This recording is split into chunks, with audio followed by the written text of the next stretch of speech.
احتساب عدالت نے توشہ خانہ 2 کیس میں پاکستان تحریک انصاف کے بانی عمران خان اور ان کی اہلیہ بشرا بی بی کو 10 سال قید کی سزا سنا دی ہے۔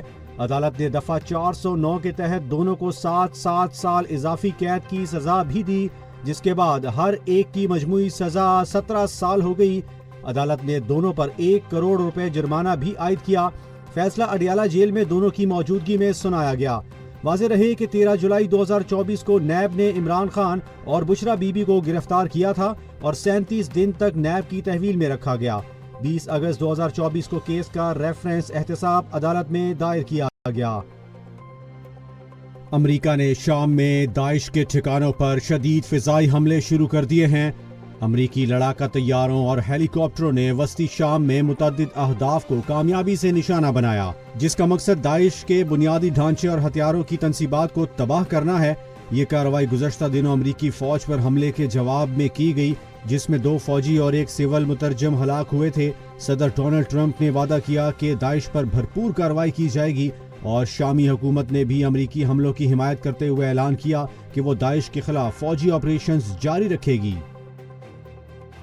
یونانی کوسٹ گارڈ نے قدوس جزیرے کے قریب ریسکیو آپریشن کے دوران تقریباً 540 تارکین وطن کو ایک کشتی سے بچا لیا۔ ریسکیو کیے گئے زیادہ تر افراد بنگلہ دیش، مصر اور پاکستان سے تعلق رکھتے ہیں۔ تمام افراد کو کریٹ جزیرے کے عارضی کیمپ میں منتقل کیا جا رہا ہے۔ یاد رہے کہ فرانس سے سمندر کے رستے برطانیہ پہنچنے والے تارکین وطن کی آمد میں گزشتہ 28 دن سے تعطل جاری تھا۔ صدر مملکت آصف علی زرداری آج سے 24 دسمبر تک عراق کا سرکاری دورہ کریں گے۔ دفتر خارجہ کے مطابق دورے کے دوران صدر آصف علی زرداری عراقی قیادت سے ملاقات کریں گے، جن میں پاک عراق 2 طرفہ تعلقات کا جامع جائزہ لیا جائے گا۔ ملاقاتوں میں تجارت، سرمایہ کاری، تعاون، تعمیر نو کے شعبوں میں تعاون بڑھانے پر بھی تبادلہ خیال متوقع ہے۔ کراچی میں ٹینکروں اور ڈمپروں کے جان لیوا حادثات، ای چالان کے بھاری جرمانوں اور سڑکوں کی تباہ حالی کے خلاف جماعت اسلامی نے شہر کے 13 مقامات پر دھرنے دیے، جس کے باعث شام کے اوقات میں ٹریفک کا شدید دباؤ دیکھنے میں آیا اور کہیں اہم شاہراہیں جام رہیں۔ دھرنوں سے خطاب کرتے ہوئے امیر جماعت اسلامی کراچی منعم ظفر نے کہا ہے کہ کراچی کے شہریوں پر ظلم ہو رہا ہے اور اس کی ذمہ داری صوبائی حکومت ہے۔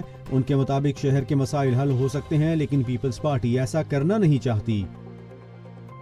امریکی وزیر خارجہ مارکو روبیو نے کہا ہے کہ پاکستان سمیت چند ممالک نے غزہ میں امن و امان کے لیے فوجی دستے بھیجنے کے حوالے سے سوالات کیے ہیں اور اس پر غور کرنے کی پیشکش کی ہے، جس پر امریکہ پاکستان کا شکر گزار ہے۔ واشنگٹن میں پریس کانفرنس کے دوران انہوں نے کہا کہ پاکستان نے غزہ امن منصوبے کا حصہ بننے یا کم از کم اس پر غور کرنے کی آمادگی ظاہر کی ہے، تاہم حتمی فیصلہ سوالات کے جوابات کے بعد ہی ممکن ہوگا۔ مارکو روبیو کے مطابق کئی ایسے ممالک موجود ہیں جو تمام فریقوں کے لیے قابل قبول ہیں اور غزہ استحکام فورس کا حصہ بننے کے خواہاں ہیں۔ وفاقی وزیر برائے منصوبہ بندی احسن اقبال نے 2026 کو اصلاحات کا سال قرار دینے کی تجویز دیتے ہوئے کہا ہے کہ پاکستان کو درپیش اصل مسئلہ معیشت کا اسٹرکچرل خلا ہے۔ نجی ٹیلی ویژن میں ایک پروگرام میں گفتگو کرتے ہوئے ان کا کہنا تھا کہ ملکی اخراجات آمدنی سے زیادہ ہیں، جبکہ وسائل کا بڑا حصہ صوبوں کو منتقل ہو جاتا ہے۔ احسن اقبال کے مطابق جی ڈی پی میں 20% حصہ رکھنے والی انڈسٹری پر 70% ٹیکسوں کا بوجھ ہے، جسے سروسز اور زراعت کے شعبے میں تقسیم کرنا ناگزیر ہے۔ انہوں نے کہا کہ IMF پروگرام کی سخت شرائط کے باعث گنجائش محدود ہے، تاہم اگر تمام ریاستی ادارے متفق رہے تو اصلاحات میں کامیابی ممکن ہے۔